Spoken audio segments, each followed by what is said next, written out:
안녕하십니까. 반갑습니다. 취업대장 윤대장입니다. 자, 이번에는 건강보험공단 자소서 항목 분석입니다.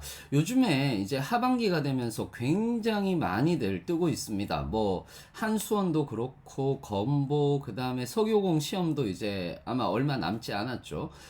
그 외에도 지금 현재 뭐 한국전력기술이라든지 에너지 발전 공기업들이 뭐 중부발전이라든지 남부발전부터 시작해서 쭉 뜨고 있고요. 가스공사까지도 계속해서 뜨고 있으니까 여러분들 공채 놓치지 마시고 꼭 지원하셔서 올해 합격하셨으면 좋겠습니다. 자, 그래서 우리 1번 문항부터 같이 한번 보면서 여러분들하고 같이 이야기를 좀 해보도록 합시다. 자, 건강보험공단 1번 항목이에요. 1번 항목이 좀 어려워요. 1번 항목이 좀 어려운데 더 나은 사회를 만들기 위해 작은 일이라도 꾸준히 실천하고 있는 것에 대하여 그렇게 노력하는 이유와 결과를 포함하여 구체적으로 기술하시오 라고 얘기를 했습니다.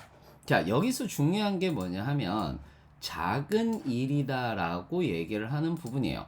이 작은 일이다 라고 얘기를 하는 것은 무엇이냐 하면은 우리가 더 나은 사회에 대해서 무엇을 해야 됩니까? 정의를 해야 되는 거죠. 즉, 더 나은 사회를 만들기 위해 필요한 것은 무엇일까라고 얘기를 했을 때 가장 중요한 것은 바로 시민의식이 될 겁니다. 자, 그렇다면 그 시민의식이라고 얘기를 하는 것은 어디에서부터 나오는 것일까라고 이렇게 얘기를 했을 때 아마도 이런 얘기를 할 수 있지 않을까라고 이렇게 얘기를 합니다. 스테판 에셀이라는 그 사람의 정치 활동가죠. 활동가의 이제 이야기를 좀 빌려서 하면은 해야 할 일을 하지 않는 것만큼 나쁜 일은 없다. 혼자서는 아무것도 할 수 없다는 생각으로. 자, 여기서 중요한 게 혼자서는 아무것도 할 수 없다는 생각으로 숨는 순간 우리는 무엇인가를 바꿀 수 있는 힘과 그 결과로 얻을 수 있는 참여의 기회를 영원히 잃어버리고 만다라고 이렇게 얘기를 했어요. 다시 얘기하자면 참여의 기회를 영원히 잃어버리고 만다라고 얘기를 하는 부분 자체에서는 우리가 작은 일이라도 무엇인가 꾸준히 하자라고 이렇게 얘기를 하는 거예요. 그러면 이런 얘기를 할 수 있는 거죠. 나는 환경 문제에 동참하기 위해서 재활용은 꼭 하고 있다. 여기서 중요한 건 뭐냐 하면 노력하는 이유입니다.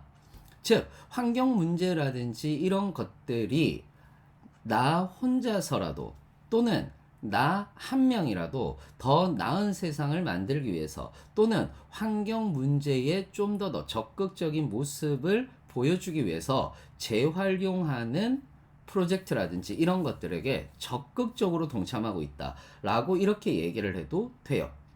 또는 일주일에 한 번씩 플로깅이라고 얘기를 해서 우리가 흔히들 조깅과 그리고 조깅을 하면서 또는 이제 산책을 하면서 휴지를 줍는 이런 것들도 플로깅이라고 이렇게 얘기를 합니다.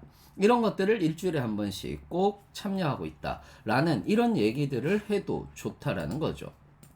또는 요거는 여러분들이 이야기를 했을 때 조금 생소할 수도 있습니다. 즉 PC 운동에 동참하고 있다라고 이렇게 얘기를 해도 돼요. PC 운동, 정치적 올바른 운동인데 요즘에는 이게 극단적으로 가는 경우가 있어서 좀 안 좋게 보이는 경우들도 있는데 어찌됐든 이거는 편견이 섞인 표현을 쓰지 말자는 정치적 사회적 운동에 가깝습니다. 그러니 차별을 하지 않기 위해 노력하고 있다라고 이렇게 얘기를 해도 돼요. 실제로 선량한 차별주의자라고 얘기를 하는 책이 있습니다. 그 선량한 차별주의자라고 얘기를 하는 것은 우리는 어떠한 악의도 갖지 않은 채 차별주의에 물들여져 있다. 그래서 우리는 악의가 있지 않는데도 불구하고 차별을 하고 있다라는 그런 이야기를 하고 있는 경우들도 있죠. 예를 들어서 이런 경우입니다. 저에게는 그냥 선택장애가 있습니다 라고 얘기를 했는데 이 선택장애라는 이 단어 자체가 소위 말하는 장애인들에게는 차별주의가 될 수도 있는 겁니다. 뭘 그렇게까지 생각하냐라고 이렇게 얘기를 하실 수도 있겠지만은 이 부분과 관련해서는 사실상 무엇이 여기에 이제 들어가느냐라고 얘기를 했을 때 아주 작은 것에서부터 내가 차별하지 않기 위해서 노력하고 있다라는 이런 내용들을 해주고 그 차별이 없는 그런 세상을 꿈꾼다라는 얘기를 해주면 훨씬 더 좋을 것 같아요.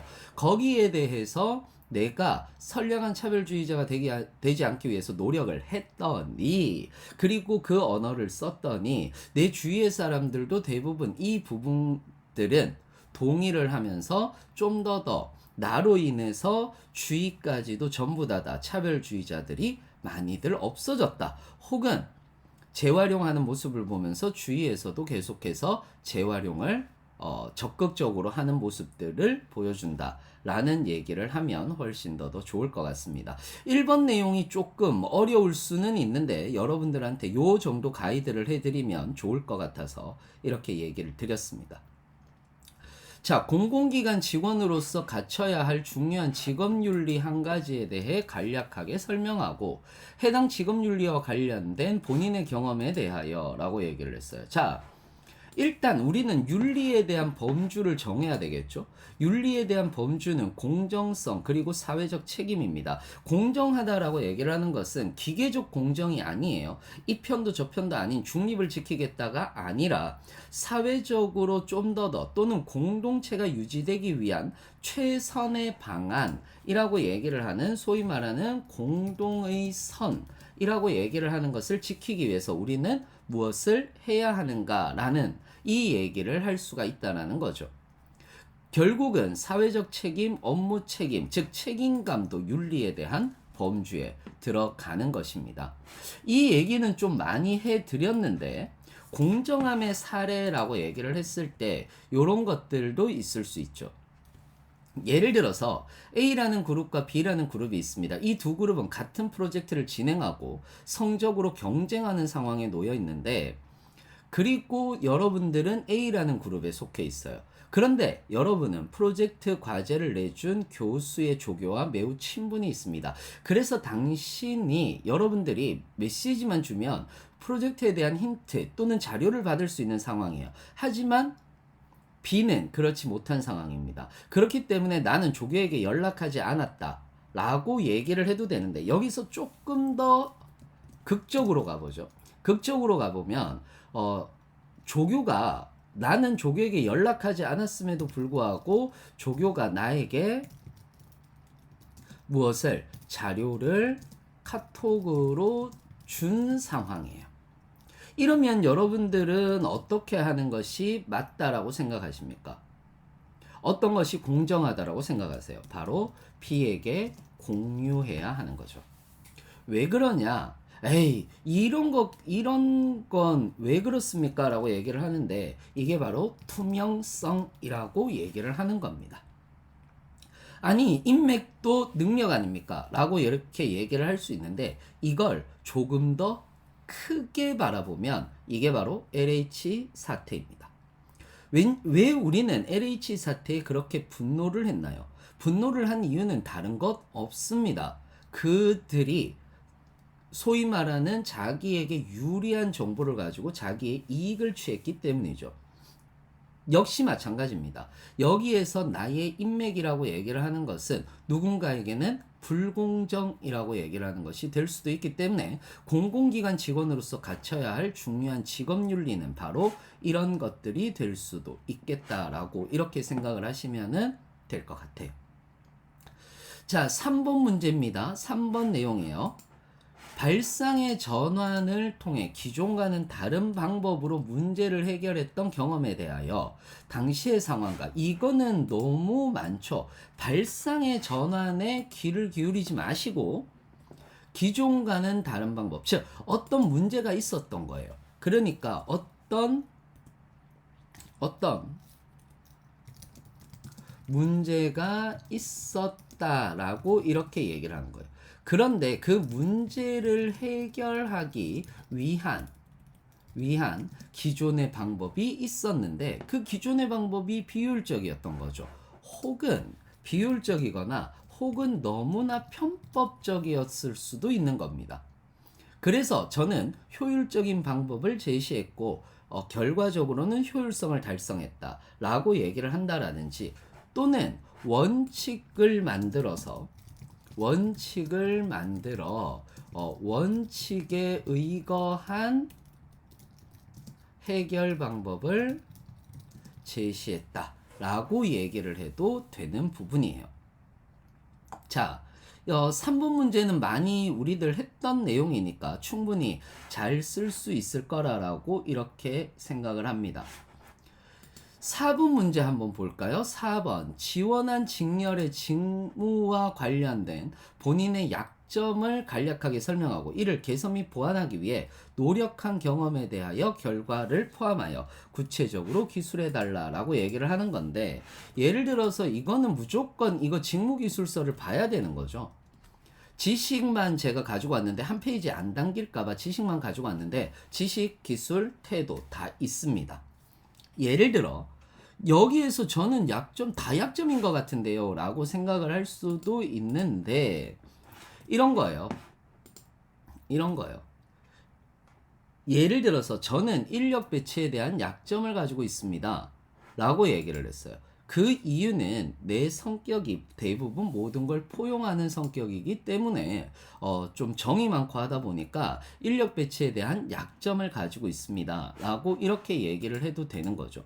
그러면서 인력 배치라고 얘기를 하면 팀 프로젝트를 하거나 이런 것들에 대한 인력 배치를 얘기를 합니다. 그래서 저는 이 부분에 대해서는 인력 배치를 위해서 좀 더 사람들과 이야기를 하고 능력에 대해서 파악을 한 다음 거기에 대해서 인력 배치를 해서 좋은 결과를 냈습니다 라는 그 내용을 가지고 여러분들이 이야기를 해주면 훨씬 더 좋을 것 같습니다. 자, 이렇게 우리는 4가지의 자소서 항목을 살펴보았습니다. 실제로 건강보험공단 같은 경우는 자소서 적부 이렇게 돼 있는 것이 아니라 자소서 적부 포함이라고 이렇게 되어 있습니다. 그러다 보니 자소서는 그냥 무조건 적부야 라고 이렇게 이야기를 할 수는 없는 거죠. 그래서 여러분들 꼭 자소서 잘 쓰셔서 건강보험공단도 여러분들 분명히 배수가 적습니다. 하지만 준비하신 분들은 분명히 기회가 있을 거고요. 그 기회를 잡아서 꼭 합격하시기 바라겠습니다. 윤대장의 자소서 항목 분석은 계속되니까 좋아요와 구독 눌러주시기 바라겠습니다. 이상으로 마치겠습니다. 감사합니다.